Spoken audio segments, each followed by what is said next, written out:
People who have a positive, healthy self-image see themselves as their best moments and then sees their worst moments as the aberration. And people who have a negative self-image see themselves as their worst moments and see their best moments as an aberration. You have to realize that the only reason you feel and think you're the worst version of you is that's the story you've become most comfortable with. And you have to fight to the other story of yourself. You know, you talk a lot about the heroic narrative. How does one obtain a heroic narrative?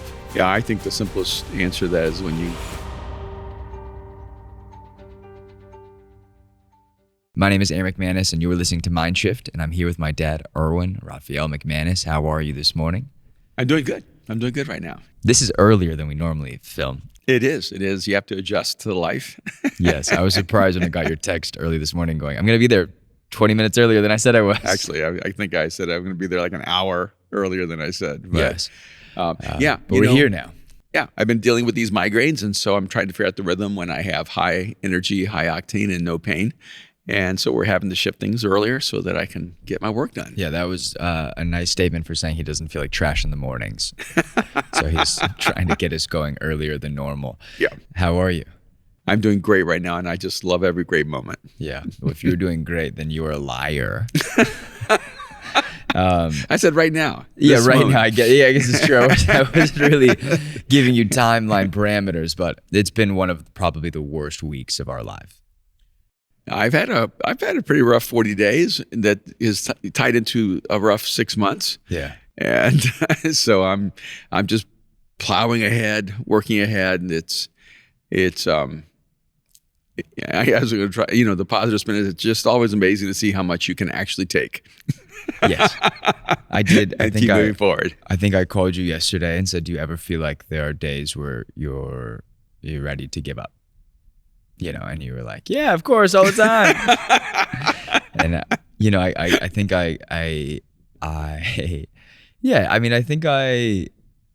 I'm tired. And it's not even it's not a no sleep thing.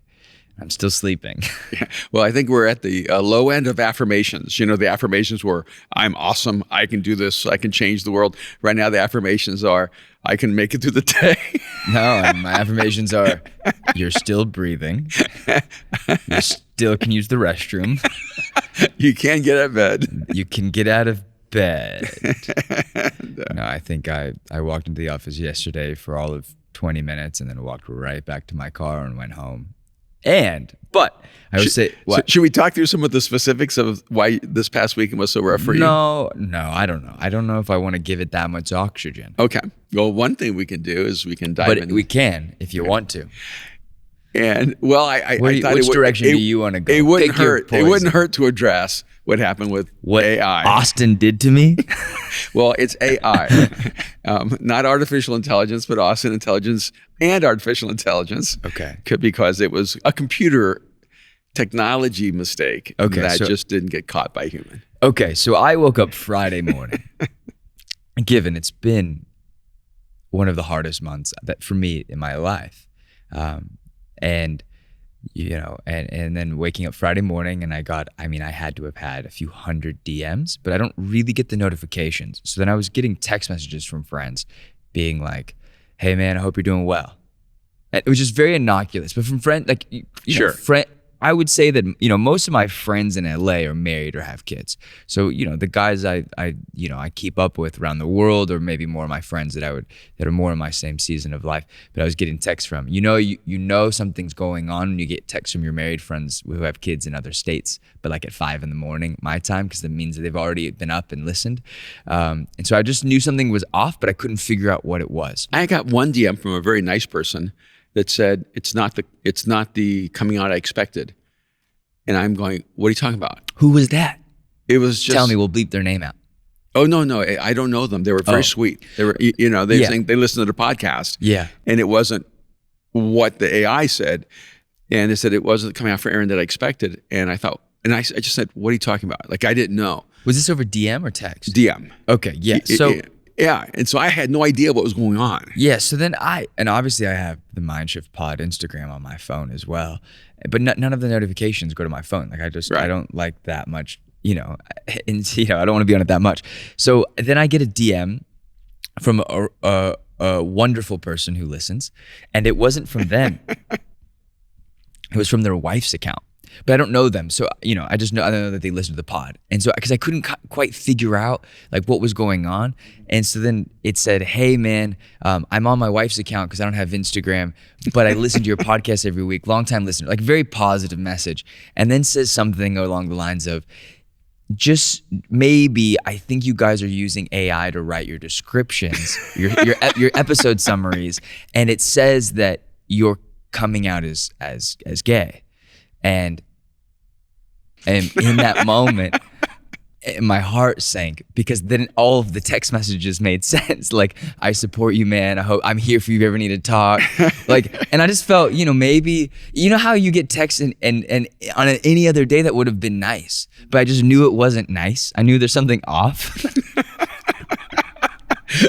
Well, here, and so it was one of those moments, and I'm obviously I'm an unmarried 35-year-old man, so there's obviously speculation.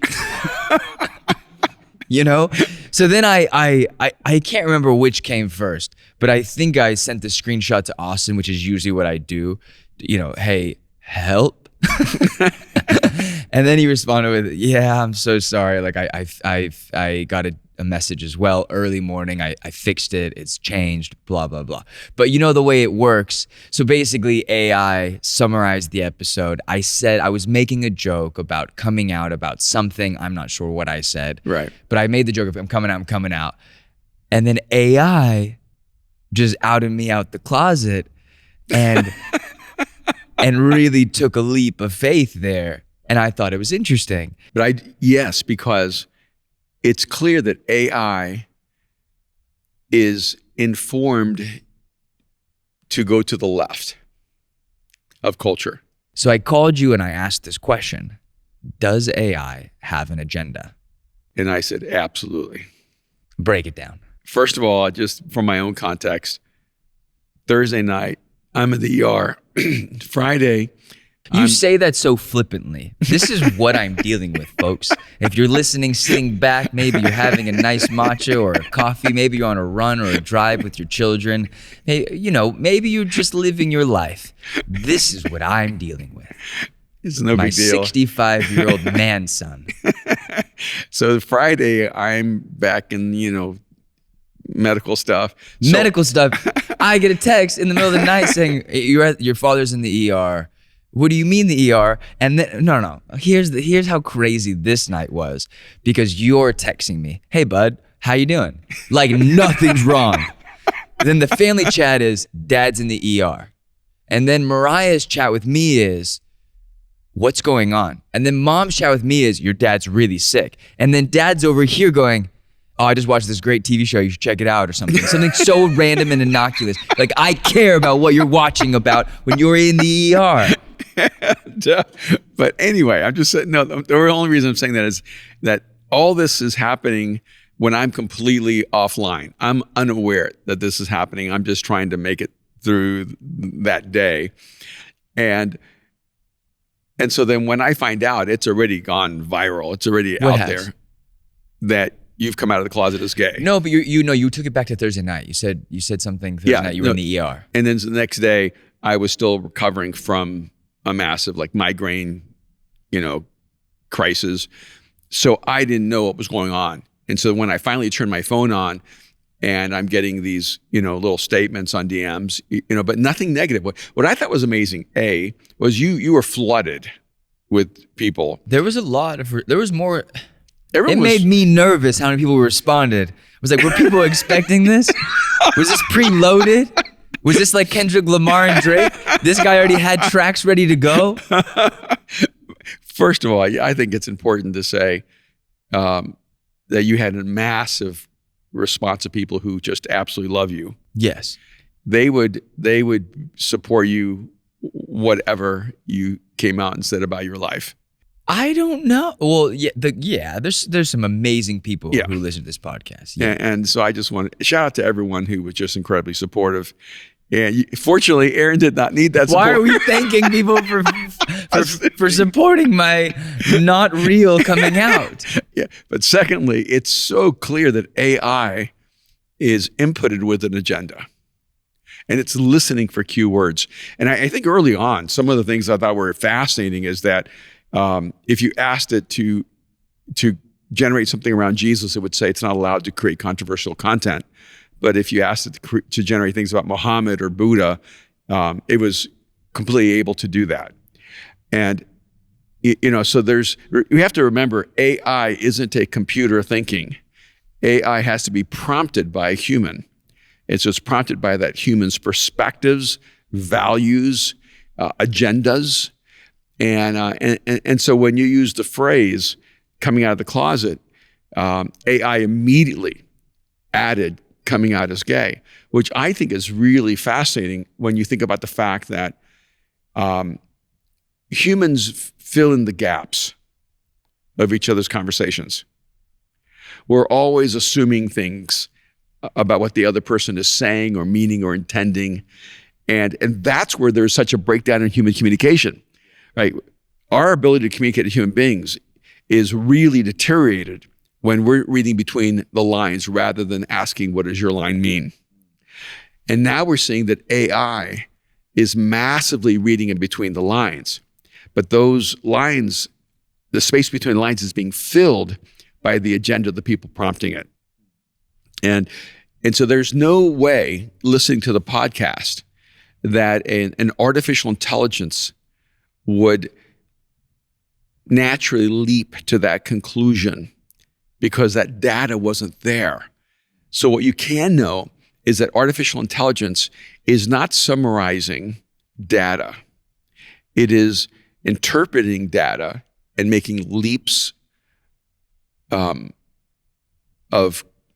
in a sense, I was going to say leaps of faith, and leaps of implications, of interpretation, of intention. And so you were a victim of artificial lack of intelligence. I don't know if I'm a victim. If your intention had been to come out as gay, and then AI interpolated that, it would have been one thing. It's one thing. Yeah. But the fact that it didn't even cross your mind. No. Because that's not real to who you are. No, I took it as coming out as an expression of like, surprise. Yeah. No. There's something you don't know that I'm supporting or whatever. Right. There are more than one closet that people have in their lives. Yes.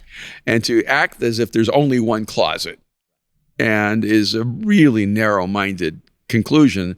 And so I think it's really important on a broad level to go, be careful what you believe that's AI generated, because so much is being AI generated that we have to go back, even if we're using AI, and we have to. If you don't use AI, you're going to be left behind. Yes. The future is a future where humans interact and co-labor with artificial intelligence. The problem is that you cannot let AI do your thinking for you. No. And that's, and frankly, that's why Austin's essential, because we need Austin's intelligence to always be checking the artificial intelligence. And because otherwise it will mislead us and misinform people. Yeah. Yeah. So one, I'm sorry that happened to you. That could be just a really horrible day. It wasn't a great morning, but that was more because of, and that could be a conversation we have another time, but that was more brought up stuff from my childhood and growing up and bullies and grade school and all of the things that, whether it's relevant or irrelevant to this podcast, but things can, I hate the word trigger, but the reality is trigger is a word that is it's an experience. It's a reality. Yeah, and I think it fires memories and it fires experiences and situations, but it really set up the weekend for a weird weekend. Right. But as bad as AI is, on Monday you wake up with a horrific comment on our I think it was on my Instagram. Well, you collaborated on it. Right. You collaborated on it, but then there's, let's see. And so some girl who clearly has come to Mosaic, I don't know if she still comes, and she has like a Bible verse on her description. And to me, this is so much worse than what happened with the artificial intelligence that's a human being. and not with artificial intelligence. with artificial intelligence. Do you want to read it? Sure. So on Monday, I woke up and this person, odd because she commented like middle of the night or middle of the morning, which is so weird. But she said, "Erwin, love your teaching. I've met you and enjoyed your church. Your son lacks your depth and shouldn't be leading at your church. He's the definition of nepotism to be in that place. He doesn't have your depth or gifts or maturity." So I woke up gay on Friday, and then I woke up just a piece of trash on Monday. And so, I think one without the other, I think I would have been fine. But I did call you yesterday and said, this one got to me. Yeah. Like for some reason, this affected me. And I get lots of hate. Yeah. There's dozens of messages in my accounts from fake profiles who are probably driven by someone who knows someone who knows me, or XYZ, or someone who doesn't know me, that talk trash in my DMs. I do the best that I can to just block, delete, remove, whatever. So you're saying that's just another Monday? That's just another Monday. I think the thing that bothered me about it was that I was trying my best to start fresh. I've been sick. We've been in Sunday night. We were in the ER because little Juno got hurt, and she's fine now. But it was very scary, and I got a call at 8 p.m. or 7 p.m. being like, "Hey, we're running to the emergency room. There's something else has happened." And it's I can handle if something happens to me or you. Yeah. We've had a long life. No, you haven't. No, I have. Yeah. It's been long enough. But Juno, it makes me so nervous. And then obviously Jake's on tour and Mariah's home, and we try to be a best support system as we can. But it was just scary. And, and there's nothing I love more in my life than that human. So it just was I think I was a little shaken and exhausted come Sunday night. And then waking up Monday morning to kind of this thing. And so there's a couple different directions that we can take this. I was angry yesterday for sure. I just sat and read this book. Which is your new book. Yeah. There's nothing on the front page. But I don't want to move on without addressing that. Okay, because it makes me so angry. Okay, let's address it. And so I did respond to her. I didn't say what I wanted to say. I said what was still appropriate to say. And yeah. But I will say I said to you what I wanted to say to her. You did. I thought, this is like such an interesting thing that a human being, first of all, someone who's uses the Bible to describe themselves and who clearly believes they're a Christian and that they love Jesus, but are so unreflective of who Jesus is that it's embarrassing. And secondly, you're 35, I'm 65. You're not supposed to be as wise and as deep as I am right now. But what I do think is interesting is that most of our campus pastors on our pastoral team, they're 10 years older than you, some of them 15 years older. No one ever compares them to me. Oh, all the time, Dad. When people tell me, and I'm sorry, I'm just going to use names because there are guys, but when people used to say this about about Hank back in the day. People said this about Joe. People said this about Carlos. People have said this about me. They all, Joe's just not Erwin. But right now the season isn't that. The season is I love Joe. But for 10 years it was Joe's just not Hank. Joe's just not Erwin. Yeah, and I remember the first time Hank spoke, I'm driving home and Kim goes, "I never want to hear this person speak again. If he speaks, I'm not coming back." Now going, "Honey, he just spoke for the first time. Like, let him grow." And then people loved him after the season. Yes, but it takes like you have been doing. I mean, you look at, I don't know how many times you were doing it a Sunday for how many years, but think about it. Like you at one point were probably doing 5 services every Sunday for decades. Yeah. Right? So you get a Hank who speaks one time on a Sunday night, or a Joe who speaks one time on a Sunday morning. Like it's just not the same reps, and it's also not the same runway. Yeah. So you look, they're amazing speakers. All those guys are great communicators, but people catch people in different parts of their journey. Yeah. So I do want to talk about that at some point because I have questions about that. Yeah. Why are we so quick to hate versus quick to support and go, wow, I think I found something undiscovered? Yeah. right? That's so good. I'm a lover of music. I love music. I love fashion. I love art. I'm not as knowledgeable on art, but I love finding new people that are undiscovered. I really do. I love finding young, talented people who are kind of before anyone's found them. I love that. I think it's so unique. But for some reason in the church, and this is in a lot of spheres, but I experience it in the church a lot, right? In the church, people are so unsupportive of the new guy or the new girl. It's so interesting to me. Yeah. It's funny. We pretend in church that we're all for people growing and developing, and we accept people unconditionally, except when you're not perfect. But that's where I think people don't want reality; they want entertainment. Because if you need everyone who speaks and everyone who teaches and everyone who's in front of you to be perfect, it's just for your entertainment value.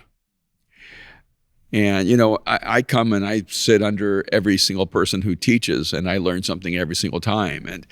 And I'm not sitting there evaluating their message. I'm actually trying to listen for what I can gain, what I can grow. And so I just thought that was an interesting contrast: artificial intelligence on Friday, then human lack of intelligence on Monday, and the ironic thing was I responded, this is exactly why Aaron doesn't want to lead in the church. Yeah, that's the irony. Yeah. And so my response was, no, Aaron's actually a successful businessman who volunteers at the church and serves the church because he loves the church.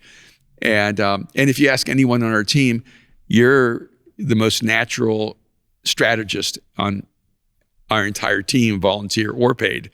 And so it would take an outsider who doesn't understand leadership, doesn't understand actual gifting, to write something like that. But you don't. But it still makes you feel like trash. Most of the time it doesn't. I think it was, what was the line that I think bothered me? I think it's always comparative. No, you know what it is? Oh, I think it's that you never feel you're good enough yourself. Yeah, for sure. I think it starts with self-loathing. Yeah. And I've been reading this book. I don't know who wrote it, but it's a book called When Things Fall Apart. And at some point, I was just texting you about it last night. It's been I sit in the sauna and I read this book, or I'll, go on a little quick walk. And I don't read much of it. I read like a chapter at a time, really easy read. But my therapist actually sent it to me and was like, I really like different perspectives. And so my therapist was like, hey, she knows my background. She knows where I come from. She doesn't know us necessarily in our history, but just from our sessions. But she was like, "Hey, here's a book for the reading list." And she always gives me books, and I really actually love that about this person, because she's always challenging my framework and my viewpoint. And she was like, "Hey, this is written by a Buddhist psychologist, but I think you really love it." And because I was talking about fear and pain, and she's like, "Oh, it's a lot of stuff that Buddhists focus on." Kind of how to be in the now, how to, understand your connection with, energy and the universe and earth, and then how to be more present, which I am terrible at. I am so, and then this chapter I was reading, it talks a lot about being able to sit still with yourself. Right. And so I'm going to bring in some quotes at one of these sessions and just ask you about them, because I actually think they're very similar to you, the way that you think. You come to different conclusions. Your conclusion's always Jesus, really. That, right? Like your conclusion is, I think, oftentimes a byproduct of the teachings of Jesus. But I do find that these teachings are so similar to what I've grown up with the scriptures. Mm-hmm. I would say it's flipped. I come with a different source. Okay. But I think sometimes we come to the same conclusions. No, I actually don't think that she comes to the same conclusions. Okay. No. Okay. I think she says things the same way as you, but I think there would be it's a very what is it? It's a very existential view of reality. Okay. So you have a very infinite view of reality. Yes. This view that legacy matters, that your life matters. Yeah, the transcendence is real. The gladiator, what you do in this life echoes in eternity. But really, this teaching is very much, you do these things to create calm and peace so that you can live.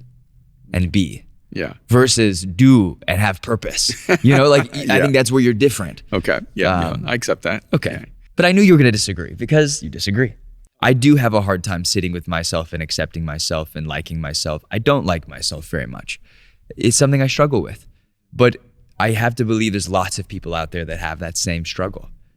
So, and I think you've had moments in your life where you've struggled with who you are and maybe liking yourself or loving yourself, and maybe it sounds kind of, I don't know, soft to say you got to love yourself. But to some degree, you got to be able to stand yourself, to sit in silence with it. But yesterday was a hard day. I couldn't sit with myself. I was constantly on my phone, constantly swiping and on TikTok or Instagram, just trying to fill, you know, I think at one point was reading your book, had the TV on, had like TikTok going, and I was like, this is so mind numbing. I'm numbing my mind to ignore the fact that this just hurts. Yeah. Yeah, these are the moments where I have this funny thought. I think I wish you were more of a narcissist. Me? Yes, so that all that criticism wouldn't ring true to you, and it wouldn't affect you the same way. And but because you're not a narcissist. But how do you know you're not a narcissist?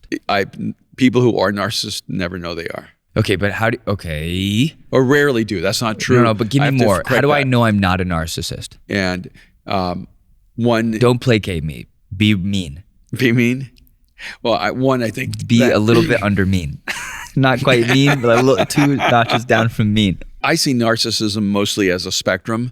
I think that we can have characteristics of narcissism, but not be like a full-fledged narcissist. And if you were a full-fledged narcissist, when people criticize you, you would see that as a sign that they're wrong. No, it's the opposite. I believe everyone. If someone says something mean, I'm like leaking out my kryptonite. But if someone says something mean, I go, okay. So am I that? Yeah. How do I self-check? Yeah. You know? Yeah. You said I'm nothing, I lack maturity. Yeah, I'm nothing, I lack maturity. Yeah. I have a friend who, works a lot in counseling, therapy, and and psychological profiles, and he's working with someone who has more of a narcissistic structure. And one of the things he responded was, he's very certain of his perspective of himself. Okay. And that would be, to me, a more accurate description of a person who's narcissistic. So anyone who says anything to them that violates their self-belief, that person's wrong. Yeah. You're the opposite. When you hear criticism, it could come from a stranger in Bosnia. You're pulling that knife out of your soul, going, why am I like this? Or, you just assume that outside criticism is right. Yeah. And it devastates you. It does. It bothers me. Yeah. But I would say this, it's the chink in the armor. It's not every time, right? Not 7 out of 10 times I can just roll it off, and it's that 8th, 9th, and 10th time. The 8th one is like, the 9th one's like, and the 10th one's like, I'm gonna die. I hate my life. Yeah. I'm a loser. And that was yesterday. I just felt like a loser. I was like, man, you're so unimportant that I want to use so much bad language, but I got it out of my system yesterday. This idiot on the internet thinks that she can throw a stone and hurt me, and she did. And it was just like one more rock to like just broke apart. And what was the worst thing that happened? Nothing happened. I just stayed at home and read my book. But it caused stuff. I was like, I don't know why we do this sometimes, and it's a part of the journey, right? You get so much hate. Yeah, you get a lot. So so in these moments, so AI has an agenda. We're all gay, and I'm joking. That was not funny, I guess. No, but if you look at statistics, we're all becoming gay. What do you mean? And because, when you look at some of the clear data from the censuses, in my 30s, only about 2% of American society identified as gay. And at the rate at which it's increasing, we're going to end up a day where 2% of society is going to identify themselves as heterosexual. So we're actually watching a cultural revolution of sexual identity. Just a side note. So life happens. Here we go. But I do find it interesting that I open your book and then how much do we want to go into this book? Well, I do want to go into it, but I want to wrap up this one thought. Okay, maybe for anyone who struggles like you from that deep wounding and pain that happens from criticism and critique, it is important to come to love yourself. How do you do that? And, how do you honestly? How do you come to love yourself? Yeah, I wish that was an easy answer, but I actually think when you have self-loathing, when you have a sense of a lack of self-worth, when you've allowed those negative perceptions of yourself go deep, I think it's a process. I think it takes time, and I think a huge part of that is where you're rooting your identity from. And if your identity is coming from outside influences, outside sources, it's always going to be fragile. And the problem, of course, is children, it completely comes from outside sources. It comes from your parents and from the people around you and for the experiences you have. And I think a huge part of it in my own journey is, one, that's where Jesus became really central to me, going, okay, I just need to accept who God says I am and forget what anyone else has ever said about me. You know, I have found that my negative view of myself has actually affected my view of God. It does affect your view of God. Because I link the things, right? Not that by any means, but from the verses of you're created in the image of in the likeness of God. I go, well, the image and likeness of me is pretty messed up, so he must be broken, right? And I know that those aren't necessarily true. It's not true statements, but they are things I feel or think. And so it's, how do you wrestle with that? How do you manage that? Yeah, I think that people who have a positive, healthy self-image see themselves as their best moments and then sees their worst moments as the aberration. And people who have a negative self-image see themselves as their worst moments and see their best moments as an aberration. And so a huge part of it is you have enough great moments inside of you, moments where you are exactly the person you want to become, or you're a beautiful expression of the person you're trying to become. And if you can build your identity going, this is who I am, I just need to grow that, rather than the moments that you're most broken, or the moments you're most depressed, or the moments you're most anxious, or the moments you feel most fragile, going, when you think this is who I am, that actually destroys your self-image. You go, okay, this is what I'm going through, this is what I'm experiencing, but this is not who I am. And I think you have to go through an internal discipline of telling yourself, I am not this, I'm this. I'm going through this, but I'm this. And, you know, the other day, I was in so much pain in my head that I started hearing this like little voice in my head going, you just can't live like this. You cannot live like this. And I stayed there for a few minutes, you know, and that voice just kept expanding. And I literally had to take hold of my inner world. And I started telling myself, you want to live. You have the strength to do this.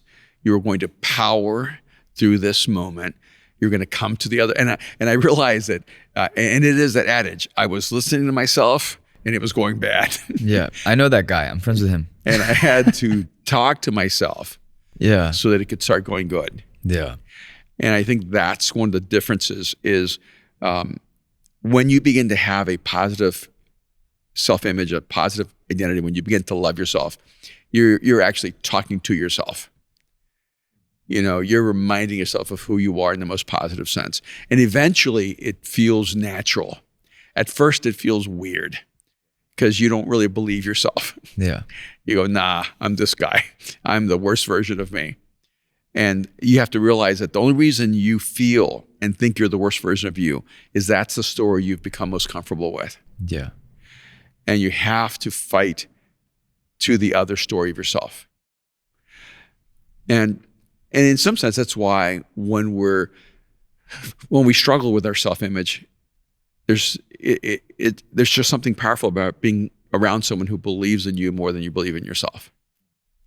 And it's funny, one of the verses in the Bible early on in my journey that really captured me was the guy who said to Jesus, Lord, I believe, help my unbelief. And I made that a part of my own story. I'm like, Jesus, I believe, help my unbelief. I love that. Like I believe my life will have significance. Could you help my unbelief because I feel insignificant?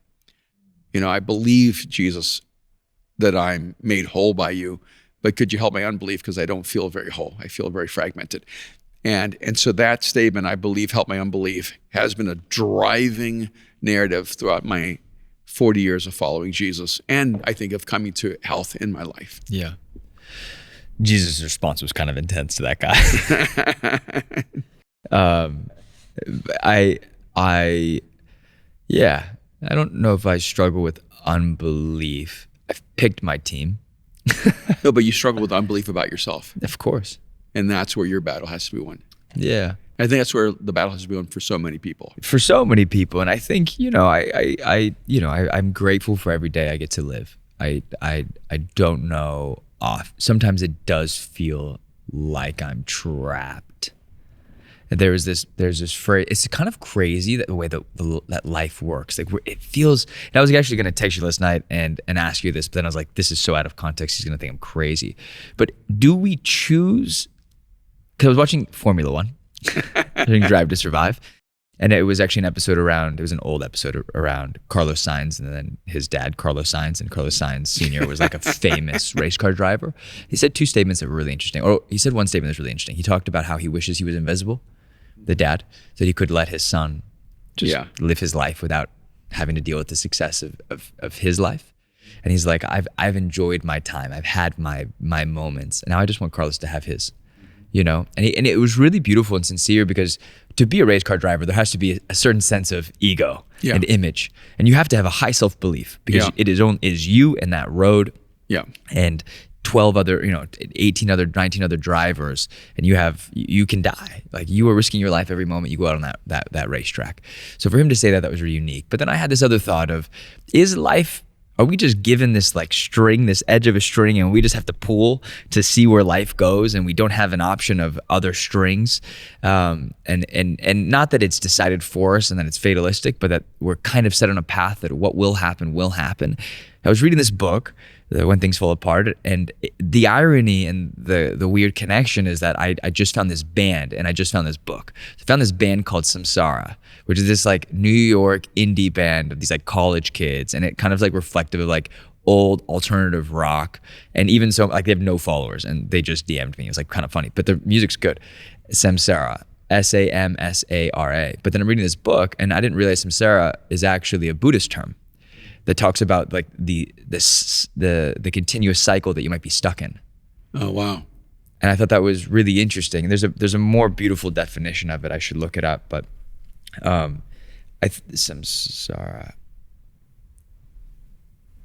it says the endless cycle of birth, death, and rebirth. But in the book, it kind of talked about it maybe a little bit more fatalistic, that it was more of something you can't control. You're part of it. And to some degree, that is true. Like, we are a part of this cycle of life. And what a lot of people who glamorize Buddhism don't understand is that reincarnation is not a gift, it's a punishment. And that you're trapped in the cycle.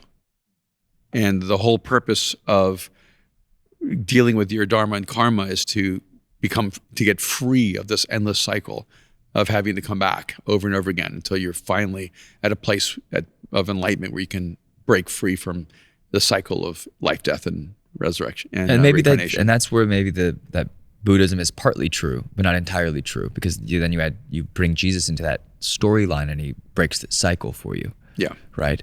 Maybe that is the reality. Maybe Buddhism was a reflection of what was before Jesus entered into reality. That it was only birth, death, and recycling. And then Jesus comes in and changes our lives and goes, here's another reality. Here's the reality that I've designed for you. Yeah, I understand why people feel this life is a trap. Yes. And why Jesus came and told us he came to make us free. Yes. Yeah, it's something interesting, right? Because to some degree, I've had enough success to feel good, to feel great. I remember the day we made a lot of money in one day, and it was crazy. I've never really done drugs. It felt like that kind of a high. I was like, oh man, this is dangerous. Now I get why bankers are terrible humans. like VC guys, when you're dealing with that amount of money, you really have to have a dissociative, I think, personality, because there's no way you can be so, because for us, it was like at least for me, like growing up with not a lot, you obviously provided a lot, but we grew up poor. There's a season of life we did not have a lot of money. So when you're able to make it for the first time, there's a feeling of elation, right? You're just, wow, this is so crazy. It's this easy. Really, it's not. It was not that easy. But I've had enough moments of success to go, the success does not affect the fact that you can still feel disgusting, that you can still hate yourself. Yeah. That there's still moments in life that are still ups and downs, and that the car you drive and the house you live in and the people, really, the good or the bad people around you, that almost doesn't matter if you can't live with yourself. Yeah. And live inside yourself and sit with your thoughts. And I've realized that maybe my thoughts have become chaotic.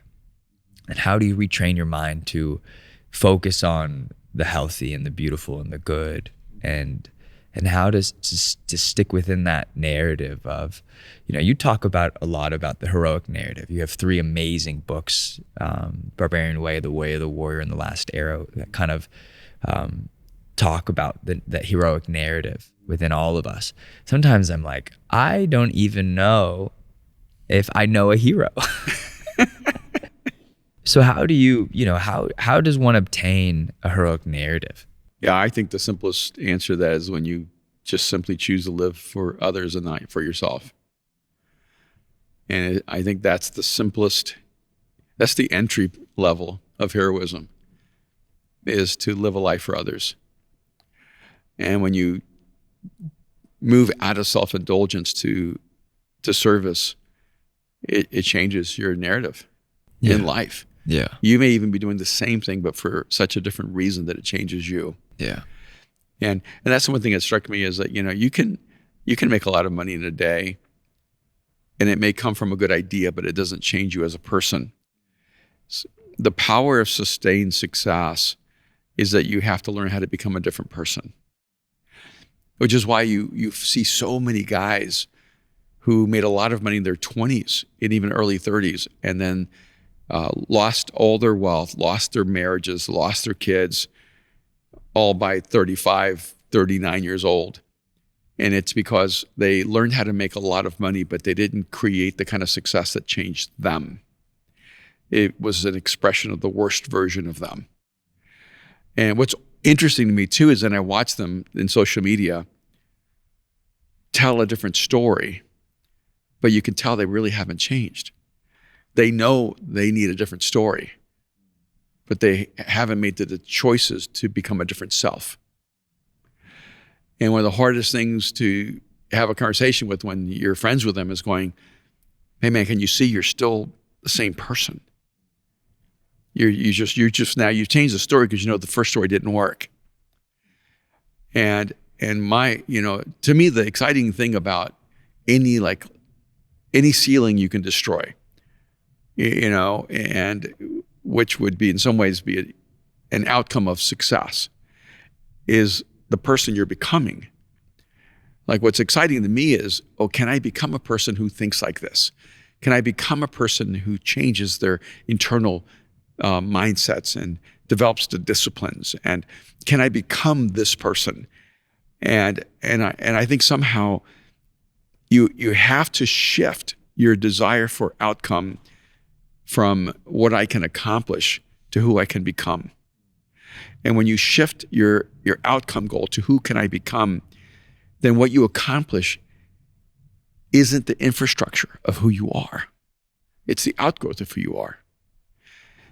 And I think it goes right back to the opening conversation about loving yourself. Because when you can actually see the progress you're making in the person you're becoming, and that really is the genuine measure of your success, you become pretty resilient and I think unstoppable. But I actually think our time is up. Is close to being up, and we will dive into the 7 frequencies in our next podcast. No one knows that's your next. Have we talked about that being your next book? 7 frequencies? Well, guys, guess what? I'm making an announcement. I am finishing up my next book, The 7 Frequencies of Communication.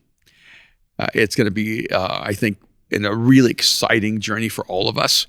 It's going to help you identify your core frequency, your frequency cluster, the frequencies that are least comfortable and common to you. And one of the things that I think is really fascinating and exciting about the book is that the basic framework of the book is that all 7 frequencies exist in every one of us, but not all of them are accessed by us, and not all of them resonate with us.